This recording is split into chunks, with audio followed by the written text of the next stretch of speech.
Good day! BusinessMirror offers you stories, conversations, and insights. With this session we're calling Freshly Brewed. Like great coffee to savor, Freshly Brewed tells compelling stories through the interaction between the most interesting people and BusinessMirror's roster of journalist hosts, discussing the hot issues of the day or topics still unfolding or brewing.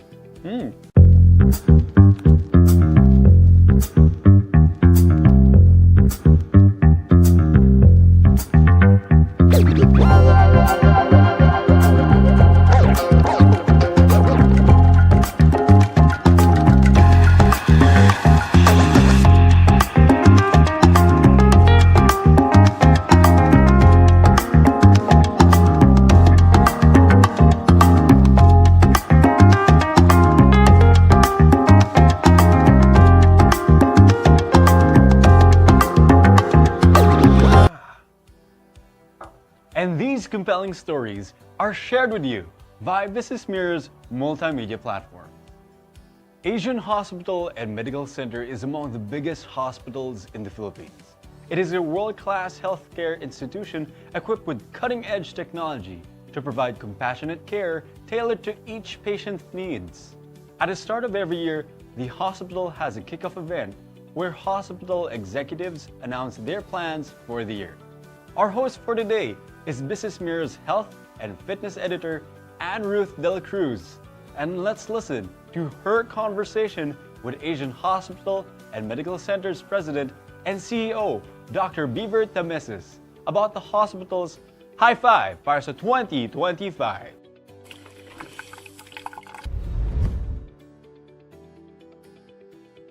Good day, everyone, and welcome to today's Freshly Brewed episode. I am your host, Ruth Dela Cruz, BusinessMirror's Health and Fitness Editor. Every start of the year, Asian Hospital and Medical Center announces its plans for the year. But before that, don't forget to subscribe to BusinessMirror's YouTube channel and like and follow our Facebook page. We have a very special guest this morning who will enlighten us about the plans of Asian Hospital and Medical Center for 2025. Let's all welcome Dr. Beaver Tamesis, the President and CEO of Asian Hospital and Medical Center. Good morning, Anne, and thank you very much for this privilege of being here. Thank you. I understand, Dr. Beaver, that every year Asian Hospital and Medical Center has a kick-off event where the management announces their plans and programs for the year. So what was the theme of the kick-off event this year? Well, this year we wanted something really down to earth that everybody could really get behind. So we said, hey, mag-high five tayo for 2025. Previous years kasi we were talking about the moon, we were talking about Jupiter. Now we said, high five for 2025. Oh, okay. So it goes well with the 2025, no? Exactly, five for 25. Okay. So, Dr. Beaver, what are the 5 key programs and why did management decide to highlight these 5 programs? Well, thank you very much again for that question, right? Well, top of our mind is really how do we re-accredit ourselves with the Joint Commission International or JCI. This is a certification that talks about quality of the hospital para ligtas ang pasyente. Because it's really focused on patient safety. We've had 4 successful attempts at recognition and accreditation. This will be our 5th go at it. Kasi every 3 years yun. So that's a top priority of our organization to make sure that we continue to maintain the high quality and standards so that way the world recognizes na talagang pang mundo talaga yung pang international yung Asian Hospital. Okay. So what sort of preparations is Asian Hospital undertaking for this? Oh, we're going to refresh all of the training programs of all of our people, make sure that everybody's fully aligned. Alam niyo naman, during the pandemic, we lost so many nurses because of the siren call abroad. So, tamang-tama, we need to refresh and ensure that all of our people are fully aligned and fully aware, again, of all of the standards necessary to make sure that patients are always safe in our hospital. Okay. So this is your 5th reaccreditation. So what else can we expect from Asian Hospital? Well, syempre, we're looking to expand our new services, expanding rehabilitation services, because really the demand for rehabilitation is really through the roof. We all know, in fact, the Department of Health recently published mga statistics on the greatest causes of mortality, the leading cause of mortality and morbidity. And cardiovascular diseases, neuro, strokes are really leading the way in terms of causing morbidity and mortality. So the demand for these type of services to bring them back from pilay to back to at least handle the activities of daily living are really, really important now. Okay. So we have to make sure that we can cater to all of these needs. Okay. So when is the reaccreditation, Doc? Oh, keeping our fingers crossed, it's sometime between September to October. We'll get the final dates in the next few weeks. So with that, wish us luck. I'm sure we'll be. Yes. I'm sure like everybody's excited and nervous, but at the same time, we know that we're confident we can do this. Yes, this is your 5th time, so Yeah, fifth go na, no? it's just a practice lang po yan. Practice lang yan. Yeah. In fact, the Department of Health actually paid us a surprise visit. Oh, okay. How So was it? sabi namin that, so okay, this is a good dry run, and okay naman yung ano. There are always a few minor findings, some submission of a little bit more paperwork, but other than that, we're pretty good, pretty clean. Okay. And then what was your second goal? Oh, we're setting up a new learning institute. Oh, Learning Institute. Right, Okay. because we see nga the demand for all of these new services, but we want to make sure that people are properly trained. Okay. We're hiring a lot of new people, a lot of new nurses, technicians, doctors even. So we need to make sure that our standards for education, for training are all the same. And then at the same time, we be able to tailor specific training programs for specific needs. So we've set up our Learning Institute. Okay. And our former Chief Medical Officer, Dr. Jose Acuin, is now leading that particular unit. At the same time, we're making sure that the articles of incorporation fully embrace the fact that Okay. we are a training center, so that the Philippine Regulatory Commission, a professional regulatory commission, can give us the accreditation we need so that people can get their certificates for continued professional development and training. Okay. So this learning center will be both for doctors and the allied services? Yes, yes. In fact, we cannot forget about our nurses and our technicians, the rad techs, the nutritionists within the hospital. So it's everybody, Okay. all the professions within the hospital, pharmacists, etc. And then at the same time, opening ourselves up to more trainees from even the undergraduates, like clinical clerks from medical schools, interns also. Hopefully, we can get accreditation to allow interns to also rotate with us. Okay. So very broad approach. Hindi lang to pang doktor, but for really everybody who comes into contact with the hospital. Okay. And then I also understand, Doc, that you're expanding physically. There's only so much things that you Yeah. can do with our current physical space, right? The demand for services has really exploded over this last 2-3 years. So we thought that, we need to expand a bit. So just 200-300 meters down the road from us on Civic Drive, we managed to find this building that was basically ready for us. Sabi namin, okay, why don't we put in a lot of our our rehabilitation services here, and then open up new services, particularly yung neurodevelopmental services. Oh, okay. And this is relatively unique or uncommon to find. In this day and age, we've seen how children with special needs have gone from being a child now to an adult. So where do these children, now adults, go to for help? So there's a transition. Okay. And we thought that, yes, we should be able to handle or give them a location where they can come in, be guided, be managed properly, so that the transition becomes easier. They become at least able to fend for themselves in their private lives or in their own homes. Things like this. So we said that, yes, a neurodevelopmental center is also important here. Aside, of course, from rehabilitation, we're also talking about how there's so much demand now for mental wellness, for gender services.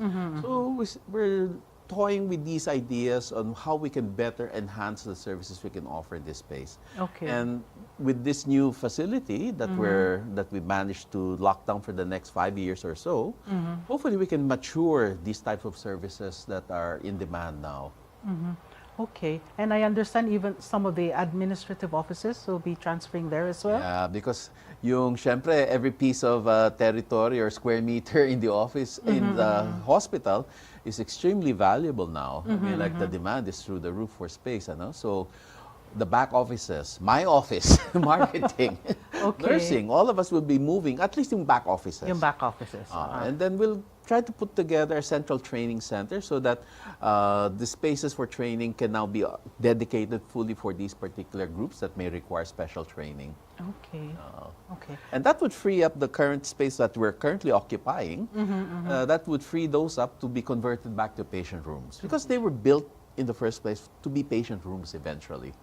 So nandiyan na lahat ang abang. All the necessary Okay. connections are there. We just need to clean it all out and then put in all the necessary equipment. We should be done. Hopefully, sometime in early 2026, we should be able to open these expanded facilities within the Asian hospital. Okay.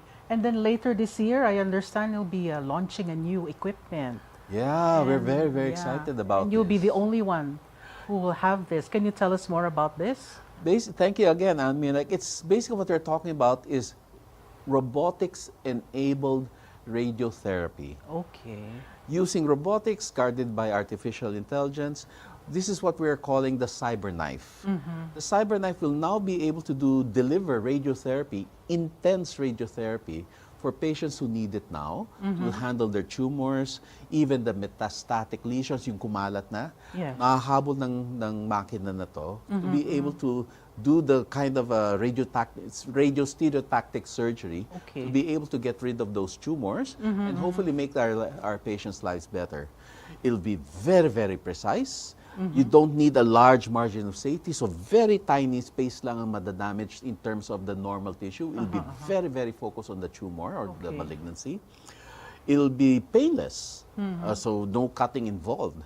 And then hopefully the patients feel that, hey, we have something here that they don't need to go abroad for anymore. Yeah. It's actually delivered here in the Philippines, and it happening in real time, meaning Okay. the patient doesn't have to hold his breath when the beam is being delivered to, say, a lung tumor. Instead of having to be fixated, Yeah. because of the robotics AI enablement, nasusundan ng makina where the tumor actually is. So if the Okay. patient's breathing, even these small movements, the machine can track it and deliver the radiation precisely. So it becomes really much more convenient, much easier for the patient. And the beauty about it is that we have so many fantastic radiation oncologists who've already been trained in this machine. Okay, that's great. They've already trained abroad. Now we're finally also giving them an opportunity to practice what they trained and expertise and bring it all here together for patients. And I understand this machine is able to cut down the number of days of treatment. Very, very good point, right? Because of the intense delivery, the delivery of radiations, now talagang nako-compress niya. Instead of like 10-minute sessions spread out over 30 days, we're able now to deliver 3 to 5 sessions with 30-minute sessions in just 3 to 5 days. Instead of waiting for 30 days, you can deliver it in 3 to 5 days, depending on the location of the tumor. Okay. Some malignancies only require 1 dose. Okay. One session. So 30 minutes na nakatapat yung pasyente where the radiation is now working on the tumor and killing off the tumor while avoiding normal tissue. So that's the beauty with this machine. It shortens the treatment time, makes it intense in a precise manner, painless manner, all happening in real time. You don't have to do alam mo yung stop motion photography Opo, ng mga yes, movies yes. na move the device, take a photo. Move the object, take another photo. This one, no. Habang gumagalaw yung pasyente, nakukunan, nasusundan ng makina. Okay. So things like colon cancers. Kasi syempre yung colon gumagalaw. Yes. Nasusundan ng tumor. Lung cancers, cancer. as patients breathe. Prostate, can you imagine? I mean, like, Even one would think that prostate is fixated, but hindi. Apparently, the prostate is pushed down as the bladder fills up. Oh, okay. So gumagalaw din siya. Nag-iiba yung position. So tuloy, with the CyberKnife technology, we're able to track all of these fine movements and Okay. deliver that precise dose of radiation to where exactly it needs to be. Okay, so this is good for lung, for colon and for prostate for now? That's or? just the top of the mind. Of Okay, course, for the top of brain, nandyan na yan. Ano? That's Okay. long given. But even the small metastasis yung kumakalat all Yes. throughout, all over the spinal column or even the abdominal wall, we can actually map it all out and in one go deliver the radiation sabay-sabay to all of these spread out tumors. Okay. So, ganun kaganda itong device na to. So, we're very, very proud and very happy that our board has agreed that we should have this and make this available to our countrymen. Okay. So we've talked about JCI, we've talked about the Learning Center, CyberKnife, and then the expansion. Right. So the last topic was I understand you introduced a new ambassador during the last Well, event. Can you tell us more about that? well, our ambassadress is none other than Ate Rose. Okay, so who is Ate Rose? Who is Ate Rose? We always think about what is the number one problem of our people, right? Our community and the nation. And something that we've actually realized is the number one killer is the leading cause that causes heart disease and stroke. Okay. Heart disease and strokes are just the final presentation. Yung pala, there's actually atherosclerosis underlying all of this. Okay. Yung atherosclerosis naman is a disease process that begins soon after even as children, nagsisimula na nun, where we start accumulating fat into the walls of our arteries. Yung mantika na kinakain natin, na ginagawa ng atay natin, all of that eventually gets accumulated inside our arterial wall, particularly kung excessive ang levels in the bloodstream. Okay.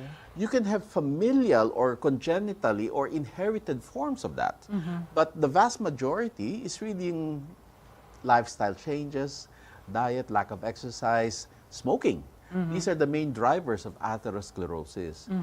And we said, we have to talk and educate our countrymen as to what is atherosclerosis. Hindi nga mabanggit Exactly, We cannot yes. even pronounce it, right? That's true, Doc. Kaya tuloy, nagkaroon tayo ng, we played with our agencies and we among ourselves and said, hey, why not talk about Ate Rose?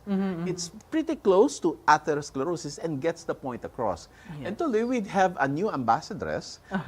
She's our mascot that she actually goes around our lobby. She walks around our lobby, joins community outreach programs, and helps people visualize in a very friendly, unintimidating manner what atherosclerosis actually is all about. Okay. And hopefully, with this particular approach, we can actually help our people address the issues about what causes all of these deaths, heart attacks, the strokes, the morbidity. Okay. Understand where all of this is coming from para ma-action na natin lahat. Okay. Well, I've seen Ate Rose. Why does she look that way? Siyempre, we wanted something na medyo okay, nakakatakot yet funny. Yeah. Parang it's a hard balance to strike between comedy and horror, di ba? So I think that's how we got Ate Rose to actually join this. I don't know if she's gonna suddenly show up. And then she has footprints all over the hospital. Yes, I mean, Yeah. like if anybody comes visiting Asian Hospital and you see these footprint stickers on the floor, may QR code yan. Okay. So i-QR code ninyo yan and then it will take you to a video talking who Ate Rose is. Okay. And we are fortunate that Kuya Kim has agreed to work with us to help educate nga the public about what is atherosclerosis, who Ate Rose is, and how we can help combat this. And you came up with a package, I understand, the Yes. Ate Rose package. Yeah, si Tama Ate ba? Rose nga, sikat nga siya. May, not only ganda-gandang yung duster niya, Yeah. she actually even has a card, an Ate Rose card. With this package that we put together, we can actually go through the most important screening devices or screening tests that are necessary to help identify kung talagang at risk na ba tayo for having premature or progressive atherosclerosis. Kasama na doon yung ibang blood test, kasama na rin doon yung exercise stress test. And sa totoo lang, the exercise stress test is a really important tool. Okay. It's actually, when I was in training and back in St. Louis, I spent my whole time really looking at exercise stress tests and all its variants. Para lang, and dami-dami nakikitang information from a patient just undergoing an exercise stress test. So the value with the Atheros card and the Atheros package is really, it focuses on the most important tool to help surface the potential for advanced or progressive atherosclerosis. Okay. Well, you have a lot of programs lined up for this year, Doc. It's been busy. Yeah, but well, as we all know, Asian Hospital has the reputation of being for the elite, and the services are really expensive. I mean, what is the hospital doing in order to increase access to more Filipinos? Thank you very much for that question, because I really puzzled about that also when I came on board. And sa totoo lang, if you compare our pricing, it's very, very similar. Nagulat nga ako, the perception is that napakamahal ng Asian, pero when in reality, we're actually quite comparable with every leading medical center out there. Now, I guess we had to make sure that we reached out to the community, made people aware that, hey, we have these services that are at government type service levels, meaning the pricing, I mean. Pero syempre is we bring in our efficiency so that talaga matulungan namin more and more patients. So we've reached out to the communities, particularly around Muntinlupa. Our outpatient health services went from 0 to 4 patients a day. Now it's bustling with number of patients coming through. And they're availing of all of our services, including government-priced rates for laboratories. PhilHealth has been a huge partner for us. We've examined how the PhilHealth packages actually work, learned, educated ourselves more, because so much has been happening with PhilHealth, right? And it turns out there's so many things that patients can avail of at no balance billing. Particularly for those na syempre kulang sa kakayanan, they can actually avail of a lot of services using PhilHealth and natutulungan, and we can actually service them in Asian Hospital. Maternity packages, I mean, like, are very, very reasonable, yung mga normal deliveries. So right now, we're averaging about 4 normal deliveries per night, na yung even with the packages that covered by PhilHealth, or even the ones that we created on our own, to help ensure that women can give birth safely in our hospital, that patients can consult with us. We even can admit patients to our floors when they need the type of surgical procedures. Our consultants and the residents are the ones working on the patient. So hindi lang to pinabayaan sa mga residente lang. No. Under proper supervision and all that. So the patients get the full range of our services. So this is the thinking behind Alagang Deserve, Alagang Sulit. Yes, I love the fact that people have really embraced the concept of Alagang Deserve, because lahat ng Pilipino kailangan talaga na deserve natin talaga yung world-class service. I think that's the most number one. And that's sulit na presyo, right? Sulit na sulit. Whatever you spend, walang waste. Talagang nandun para sa kalusugan ng pasyente, to help them get through the most difficult times of their lives. Kaya Alagang Deserve, the service that we all deserve, the best possible value or price para sa pasyente. Sulit talaga. Sulit talaga, Doc. Okay, so when you visit Asian Hospital to avail of their services, don't forget their campaign, Alagang Deserve, Alagang Sulit. Before we end our Freshly Brewed episode this morning, what would you like to tell our audience, Dr. Beaver? So thank you again for that, right? I mean, you can contact us at InfoHub at asianhospital.com, or you can just call our trunk line at 8771-9000. Before we end this episode, allow me to share what Mahatma Gandhi said about health. He said, "It is health that is real wealth, and not pieces of gold and silver." This has been Ruth Dela Cruz, Business Mirror's Health and Fitness Editor, and don't forget to tune in to our next episode. Good day to you all. And that wraps up our Freshly Brewed episode for today. Thank you for tuning in to Freshly Brewed. Stay informed, stay inspired, and make smarter choices every day with Business Mirror. For the latest stories and updates, visit our website, businessmirror.com.ph, for a broader look at today's business. And follow us on our social media channels. Stay ahead, no more. And see you next time.